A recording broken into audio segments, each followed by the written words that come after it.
지역별 주간 테러 정보 아시아 태평양 카자흐스탄 소식입니다. 3월 27일 쿠데타로 집권한 흘라잉 미얀마군 최고사령관은 수도 네피도에서 열린 미얀마군의 날 4월 3일 중앙아시아 카자흐스탄 보안당국이 카심 조마르트 토카예프 대통령 암살을 기도한 외국 정보기관 공작원을 체포했습니다.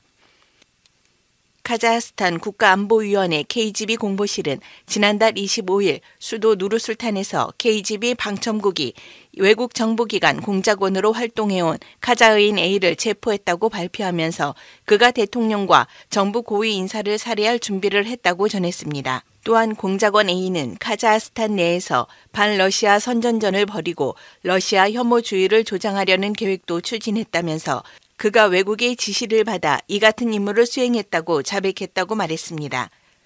피의자에 대한 압수수색 과정에서는 마약과 돈, 외제 적용용 소총 등이 발견됐습니다.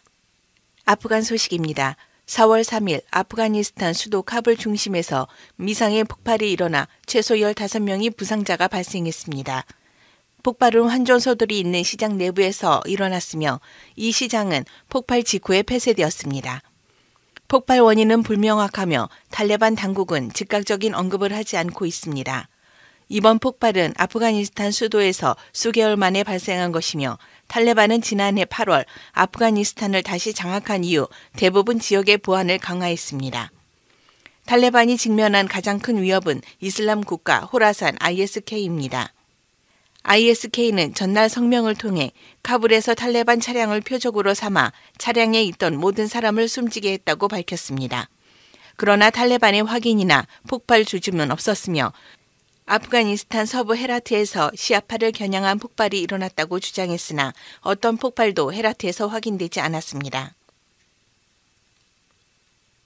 중동 북아프리카 이스라엘 소식입니다.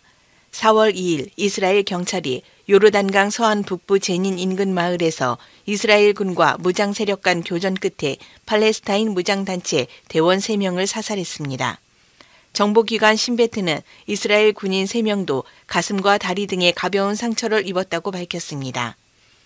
경찰은 사살된 자들이 최근 테러 활동에 관여한 팔레스타인 이슬람 무장단체 소속이라면서 자동차에 탑승한 채 이동 중이던 이들이 검거를 시도한 테러 경찰관들을 향해 먼저 발포했다고 전했습니다.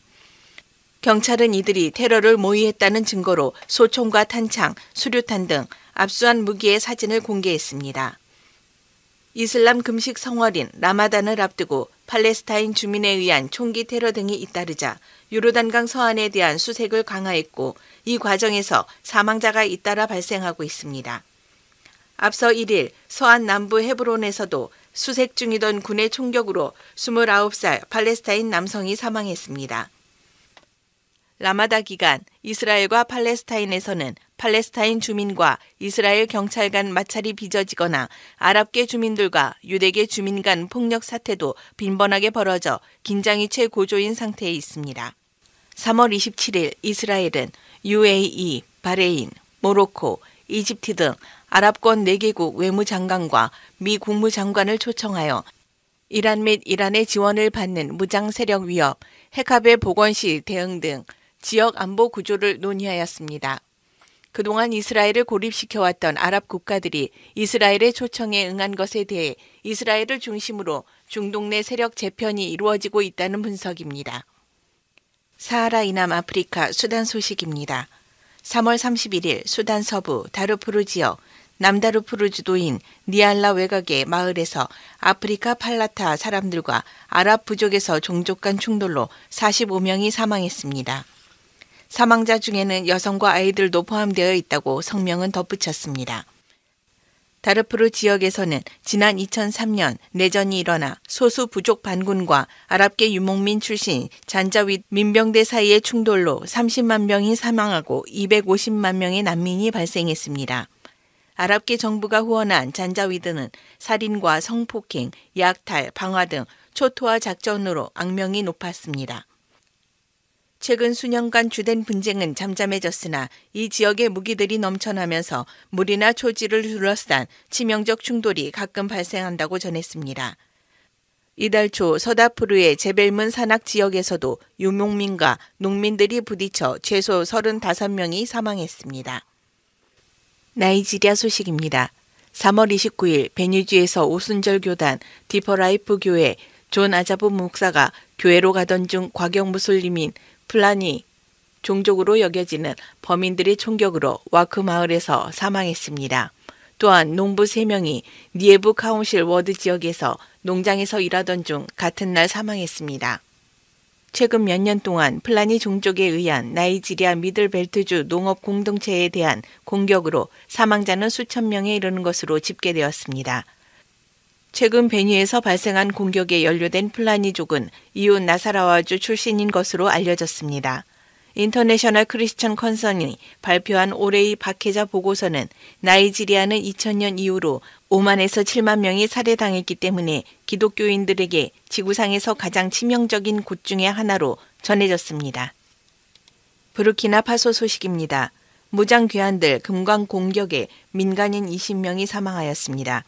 지난달 31일부터 4월 1일 밤 남엔 텐가주 쿠구디구인의 금광에서 오토바이를 타고 이동하던 괴한들의 금광 공격에 민간인 20여 명이 사망하고 20여 명이 부상당했습니다. 이 사건에 대한 자세한 내용은 즉각 확인되지가 않고 있습니다. 단기적으로 부르키나파소 북부에서도 비슷한 공격이 재발할 가능성이 크다고 보고 부르키나파소에서는 최근 몇 주 동안 무장단체의 소행으로 지목된 공격으로 80명 가까이 사망한 것으로 알려졌으며 여러 차례 금광을 노린 공격도 있었습니다. 3월 12일 사헬 지역의 발리타에서 금광에 대한 공격으로 11명이 사망했습니다. 나이지리아 국경 근처의 금광에 대한 또 다른 공격은 3월 10일 약 10명의 사람들이 사망했습니다. 미국 소식입니다. 캘리포니아 도심에서 총격 테러 발생, 6명 사망, 12명 부상했습니다. 4월 3일 캘리포니아주도 세크라멘토 도심 시내 유흥가 내에서 총격이 발생해 6명이 사망하고 12명이 부상했습니다. 경찰서장은 순찰하던 경찰이 총격 소리를 듣고 현장에 도착했을 때는 이미 6명이 사망한 상태였으며 12명의 부상자들은 인근 병원에서 치료를 받고 이 중 일부는 중상인 상태라고 전했습니다. 사건이 발생한 지역은 캘리포니아주 의회 의사당과 불과 몇 블록 떨어져 있고 NBA 세크라멘토 킹스 홈구장 근처의 시내이며 이곳에 술집과 클럽 같은 유흥주점들이 몰려있는 곳이었습니다. 경찰 당국은 아직 단독범인지 2명 이상의 용의자가 있는지 특정하지 못한 상태이며 달아난 범인을 추적 중이라고 전했습니다. 가빈 뉴섬 캘리포니아 주지사는 우리는 총기 폭력을 계속 방치할 수 없다며 총기 폭력을 미국의 위기라고 지적했습니다. 에콰도르 소식입니다. 4월 3일 에콰도르 남부 쿠엔카에 위치한 투리 교도소에서 재소자들에 간해 패권 다툼이 또 한 번의 유혈 폭동으로 이어져 재소자 20여 명이 사망하고 10명이 다쳤습니다. 당국은 교도소 내부 상황을 통제하기 위해 800명의 군과 경찰이 투입됐으며 탈옥한 사람은 없습니다. 남미 에콰도르에서는 다수의 인명피해로 이어지는 교도소 내 유혈 충돌이 끊이지 않고 있습니다. 지난해에만 316명이 교도소 폭동으로 사망했으며 지난해 9월에는 서부 과야키레 교도소에서 수류탄까지 동원된 대형 충돌이 발생해 100명 넘게 사망하기도 했습니다. 라이벌 범죄 조직들 간의 영역 다툼이 교도소 안으로까지 이어진 데다 과밀한 교도소 상황, 교도관 인력 부족 등 잦은 교도소 폭력 사태의 원인이 지목되고 있습니다.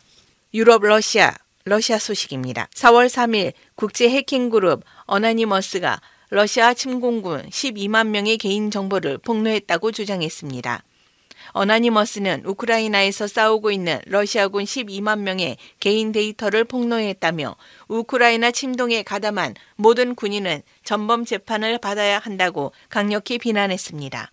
앞서 지난 1일 어나니머스는 우크라이나를 침공한 러시아에 전면적인 사이버전을 선포했습니다. 어나니머스는 러시아 정부와 군 관련 사이트를 공격해 마비시키기도 했으며 어나니머스는 러시아가 공격을 멈출 때까지 해킹 활동을 멈추지 않겠다고 말했습니다. 우크라이나 소식입니다.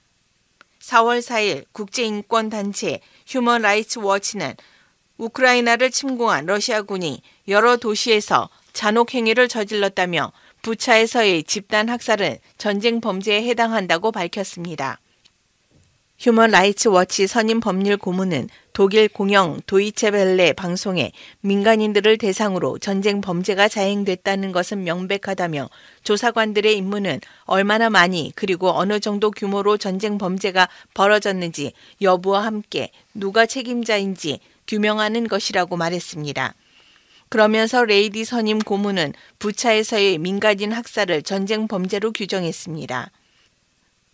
또한 부차에서 전쟁 범죄와 반인도적 범죄가 자행됐다며 우리는 그곳에서 민간인들이 즉결 처형 형식으로 살해되는 것을 목격했다고 밝혔습니다.